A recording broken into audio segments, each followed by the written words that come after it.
So I eat these Quest bars, and sometimes it's like, that'll be pretty much all I eat in a day. And then while I do it, I get on Instagram and I go to like search, and then it's just food. And I watch layer cakes, cupcakes, donuts, pizza. And then I'm just thinking about the binge, just like thinking about it.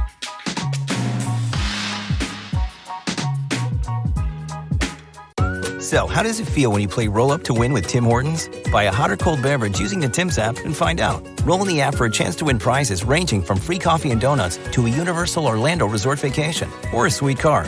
Oh, don't forget the TV. And this year, every roll is a shot at a $1,000 daily giveaway drawing for two $500 prizes. Roll up to win and get treated by Tim's. No purchase necessary. Account registration required. 50 U.S. and D.C. 18 plus. Entered by 4/2/23. See rules at rolluptowin.com for free entry and full details. Void in Florida and where prohibited. At Kroger, we want our fresh produce to meet your expectations, which is why we're dedicated to doing up to a 27-point inspection on our fruits and veggies, checking for things like scarring. In fact, only the best produce like zesty oranges and crisp carrots reach our shelves. Because when it comes to fresh, our higher standards mean fresher produce. Kroger, fresh for everyone. And right now, stock up on your favorites during the 10 for 10 sale. Mix and match participating items and get 10 for just $10 with your card. Kroger, fresh for everyone. Okay, honestly, is love really that complicated? I mean, I think it can be if you don't trust each other, right? People always ask me, do you and Alia ever argue? But I'm wondering, why do people hate on online dating? I'm Alia Zaitza. And I'm Yoni Koto. And this is What's the Juice? The show of unfiltered opinions on everyday life. Absolutely no topic is off limits. Two different perspectives that met on Tinder are 8 years apart and from completely opposite cultures. Listen to What's the Juice every Wednesday wherever you get your podcast. Shh. Welcome to the Secret Life Podcast. Tell me your secret. I'll tell you mine.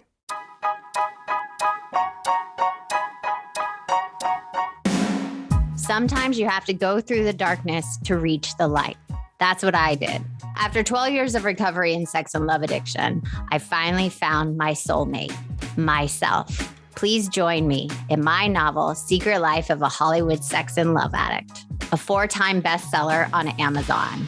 It's a brutal, honest, raw, gnarly ride, but hilarious at the same time. Check it out now on Amazon. Welcome to Secret Life Podcast. I'm Brianne Davis-Gant. Today I'm pulling back the curtains of all kinds of human secrets. We'll hear about what people are hiding from themselves or others. You know those deep, dark secrets you probably want to take to your grave? Or those lighter, funnier secrets that are just plain embarrassing. Really, the how, what, when, where, and why of it all. Today, my guest is Parker. Parker, I have a question for you. Dun, dun, dun. What is your secret? My secret is that I have an eating disorder. And I know that sounds like, yes, you and everyone else on the planet. And it's not so much that no one knows that I have eating disorders, but it's more, the secret is more that all the shit that I'm still doing. But I'm because my story is that I'm recovered, but the truth is there's a lot that's not recovered. So when did this secret first start? When did you start going through those eating disorder situation when you were younger? Well, okay. So I starved for the first time when I was 6, and that wasn't necessarily, 6? I know. And that wasn't necessarily about wanting to be thin. That didn't happen until 9. But 6 was more, my mom was, mentally ill and she had my baby sister at home, and I really felt unsafe with them being at home by themselves. I was like, she can't do it. I need to be there. So I was in 1st grade and I realized, if I don't eat my lunch, I will start to feel really sick, like I have the flu. And then I can go to the principal, I can go to the principal's office and say, I feel sick, and I can go home, and then I can make sure that my mom and my sister are okay. So that was sort of the first time that I used the tool of starving to serve me. And then a couple years later, I remember being in the car with my mom and seeing this girl jogging, and she was really tan. I'm really not tan. And she had thighs that were thin, but also very muscly and very defined. And my thighs are just creamy white and they're just soft. And I just remember looking at her thighs and then looking down at my like spreading thigh, like spread over the car seat. And I was like, nope, this is not acceptable. And honestly, I'm in my 40s and I still feel the same way about my thighs. And, so, you know, did anybody say anything ever about your thighs, or is it just something you have always felt? It's more just something I've always felt. Like I was an early bloomer. So like I've never been like overweight, but I was definitely big. I was like one of the tallest kids and I had like big feet. So and I had a lot of girlfriends who were like little and they were like a size 1 and I were like a size 9, you know? And so I always felt very big in space. And also my mom is obese and she's been obese my whole life. So just having that as a woman and a girl and she hates her body. Like I never saw her naked, like so much shame, doesn't want her picture taken. So I think I got a lot of that hard wiring of just like, even though I know intellectually that I am not big, I feel big. And a lot of times too, that's what I see. So it's like, even to this day, like I'll say crazy shit to my husband and he'll be like, you know, like I'll see someone and I'll be like, do my legs look like hers? And he's like, honey, you're like half the size of that. But I literally don't see it. Like, I'm not trying to be an asshole. Like that's not what I see.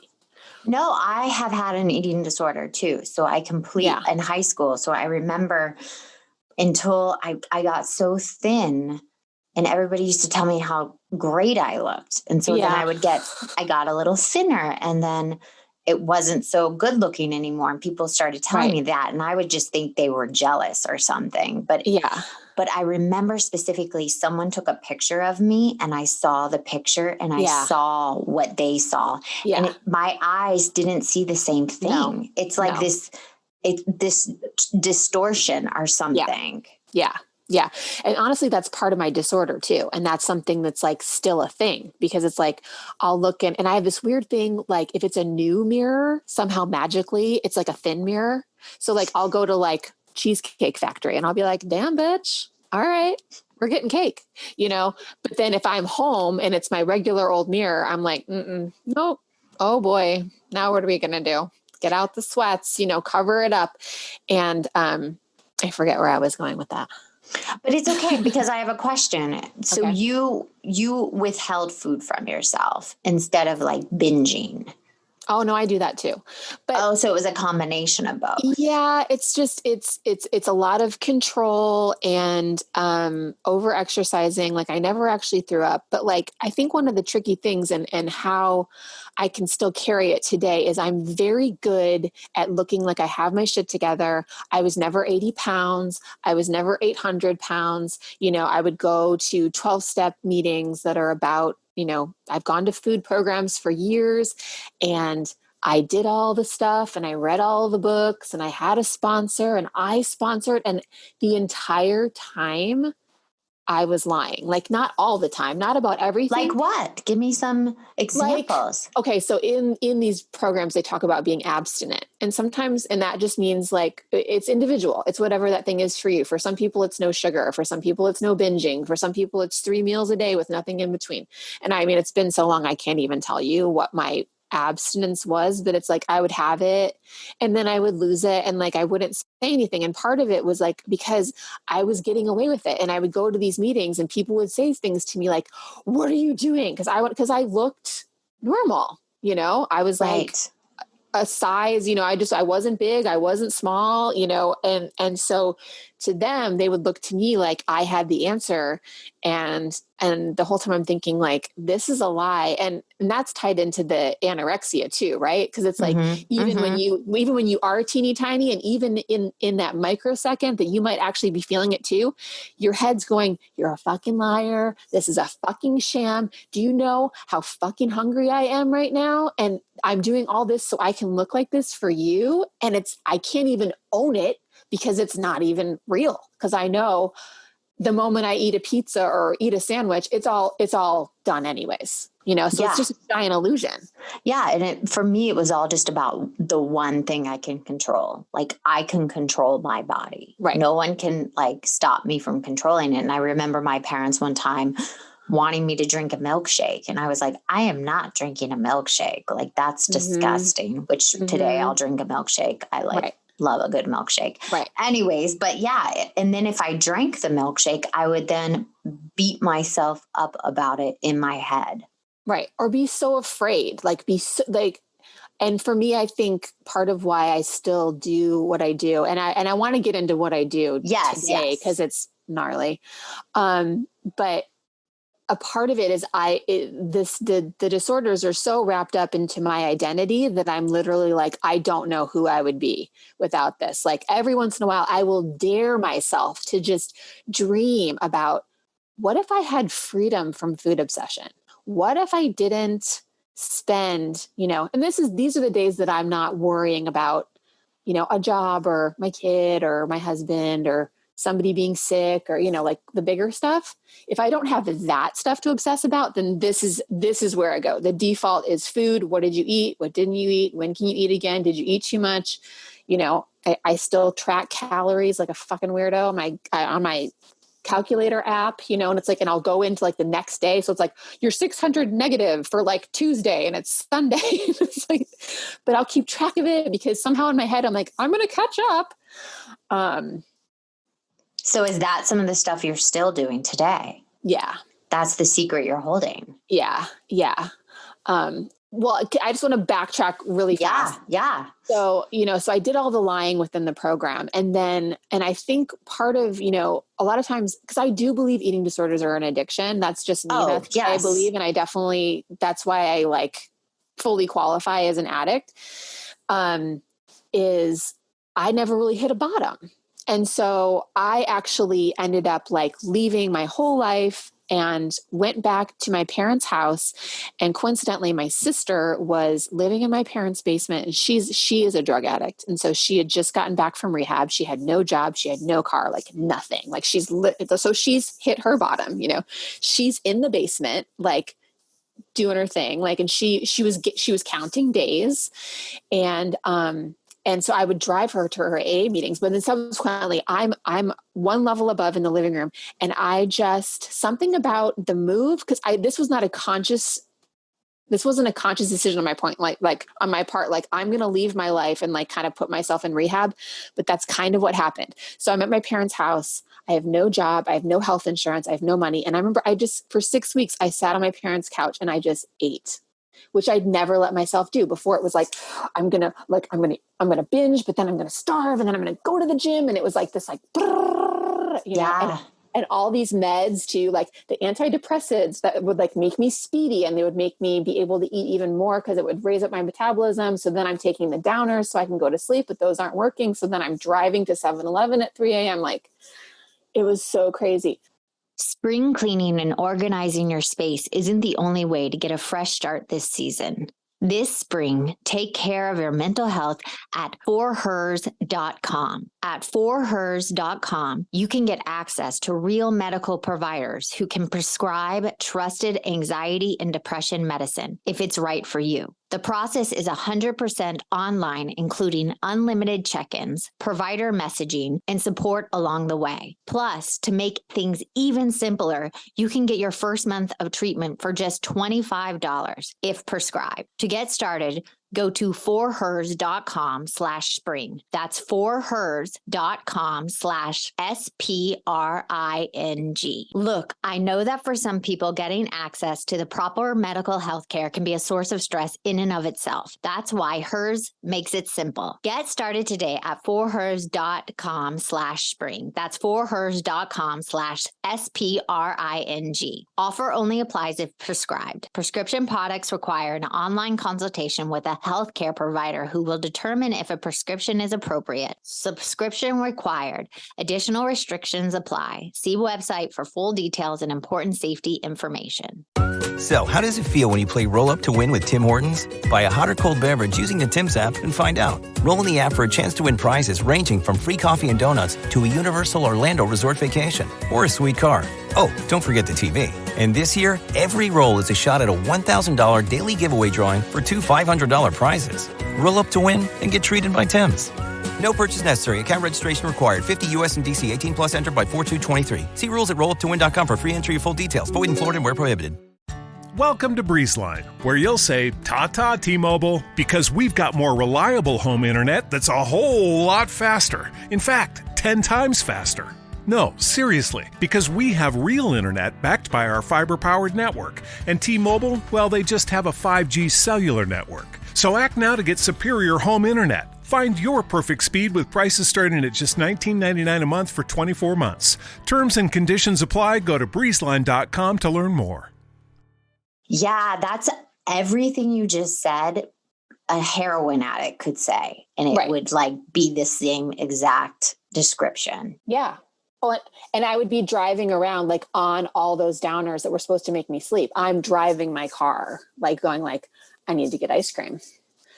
And so when I went home and I just ate, and I remember I got a really expensive gym membership, and I would like go to the gym and I'd try to get on the elliptical and I'd be like, nope, and I would go back home. She and I would just mocked being on an elliptical, so you know. And I was like the bitch who was like 5 a.m., in the middle of winter, like running her 5 miles because I wanted to be able to eat that day. Right. Right. I want to eat. But I had to earn it. And so I went home and just sat on the couch and I hit a bottom, and it was like the best thing I could have ever done for myself. And so I did that. I just ate for probably like a good month and a half. And then one day I went on a weird internet date with some random guy, and he took me to a Tori Amos concert, and I'm obsessed with her. And it was like, I've seen her like so many times.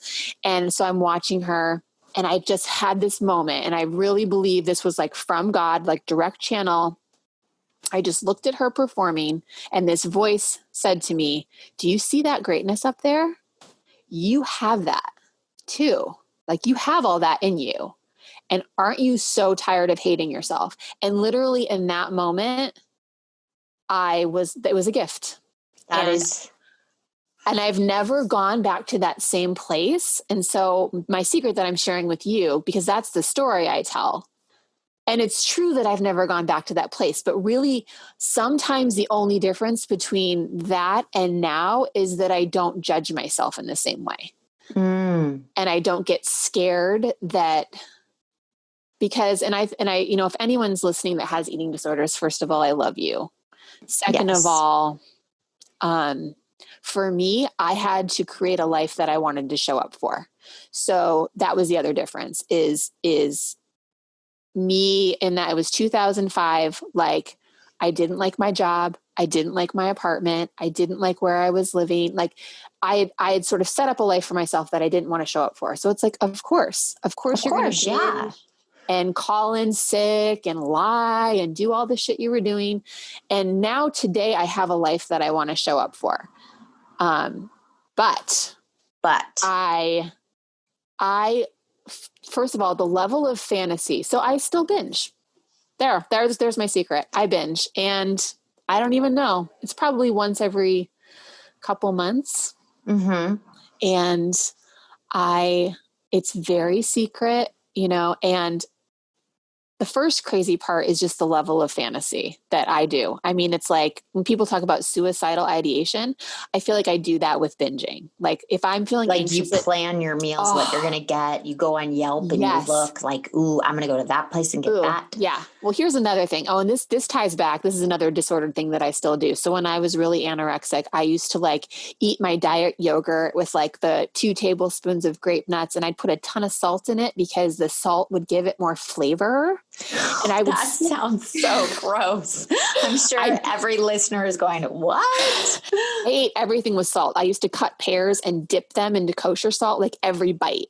And I think it was just because my body wanted flavor so badly.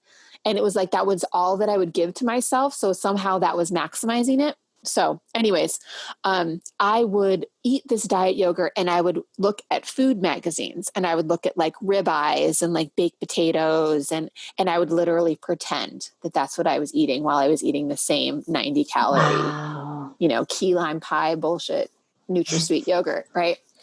So I still do that. So now today, like my thing is Quest bars. Like I'm obsessed with Quest bars. And this is part of my disordered eating too, is I get into these like right now it's summer. So it's like, it's all about salads. And then winter, it's all about like soups. Yes. But I do this weird fucked up shit with my soup too. So it's like not even soup. It's kind of like stuffing, and I bake it with like egg whites, and it's oh my God. Cause I want volume. I want to like eat a lot, it's like whatever I'm eating, it has to be like a lot of it. So I eat these Quest bars, and sometimes it's like, that'll be pretty much all I eat in a day.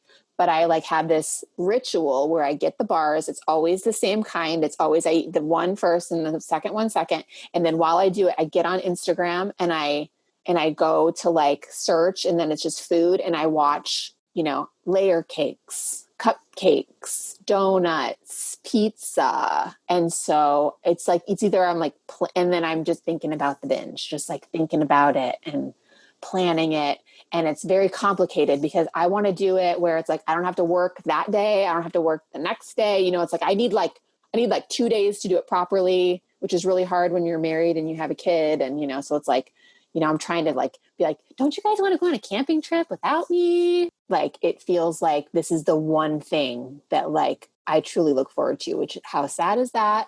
Cause of course, I'm assuming you've binged before.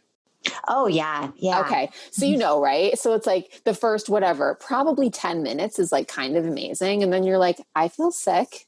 Yeah. It's like the first couple of bites, and then the rest of it kind of, I remember I used to like want to eat it really fast so that my mind couldn't stop me, I guess is what I remember a long time ago. But it was only those first couple of bites for me.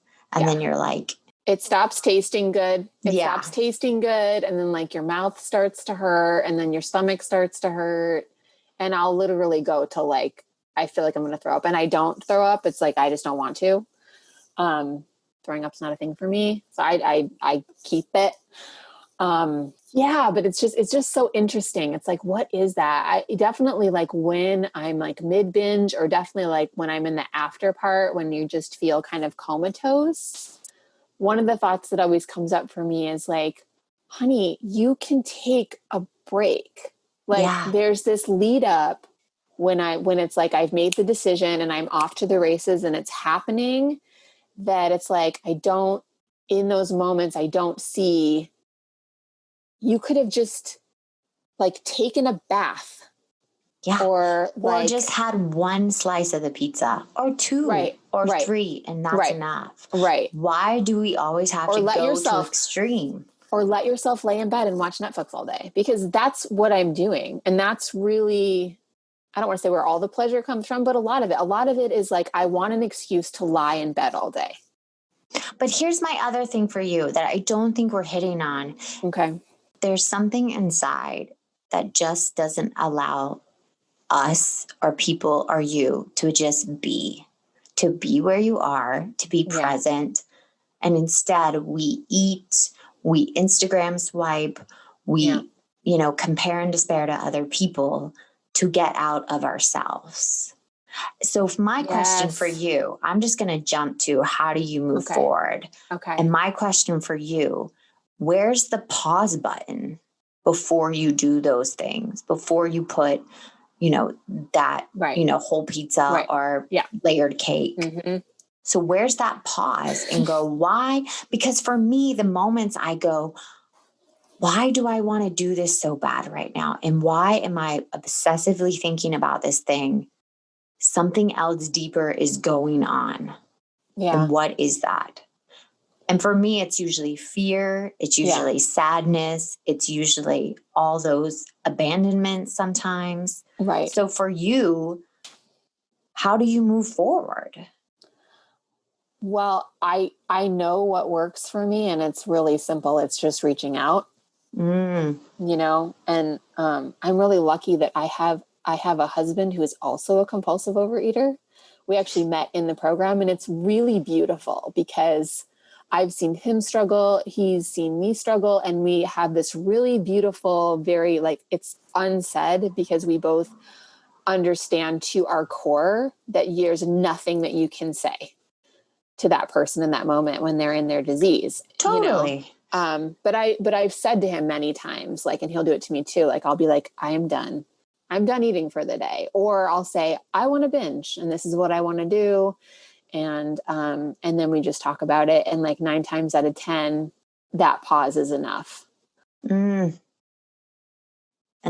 you just have to be good enough with that. And there's no perfection, and we just do the best we can and we show up for our life. And I think that's lovely that you have a partner that you can have that communication with. Yeah, it's really special. It's really special because I feel like normies, people that don't have eating disorders, like, bless them, no, they don't get it. No. And you can't get it. No, you can't get it. And people that have had eating disorders or still going through it now, you are not alone. And the problem is you're probably going to have it the rest of your life. So you have to manage it or it will kill you. Yeah. We don't think it's as deadly as drugs or alcohol or that kind of addiction, but it will kill you. Yeah. Because you're taking your body through this thing that is not healthy. Yeah. And especially if you're like me, it progresses, like I've noticed the more I do it, the more it's like, I'm eating it faster. I'm doing it more, it's like, because I didn't used to do that. I was this saver and I would like savor it. And now I'm just like, and I can really see it's like, I just so badly want to numb out. I just want to numb out. Well, thank you for sharing your secret with us. You're welcome. Thank you for listening to Secret Life Podcast. If you have a past secret that you've already gone through and you're on the other side, or a present secret you're still living with, please reach out to me and message me below, or email me at secretlifepodcast@icloud.com. Thanks again. Until next time.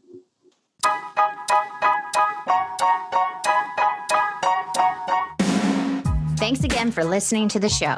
Please subscribe, rate, share, or send me a note at secretlifepodcast.com.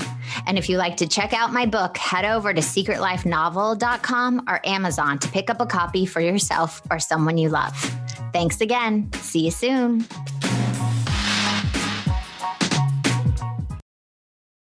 With any dream, the wind won't always be at your back. The sun won't always be shining, and some rain is going to fall.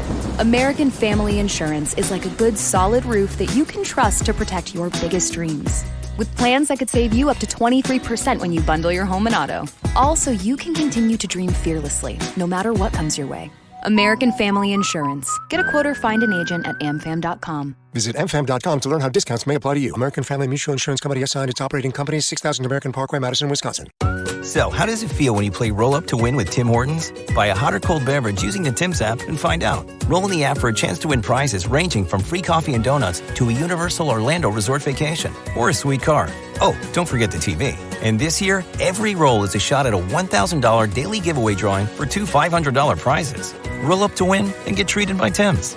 No purchase necessary. Account registration required. 50 U.S. and D.C. 18 plus entered by 4/2/23. See rules at rolluptowin.com for free entry and full details. Void in Florida and where prohibited.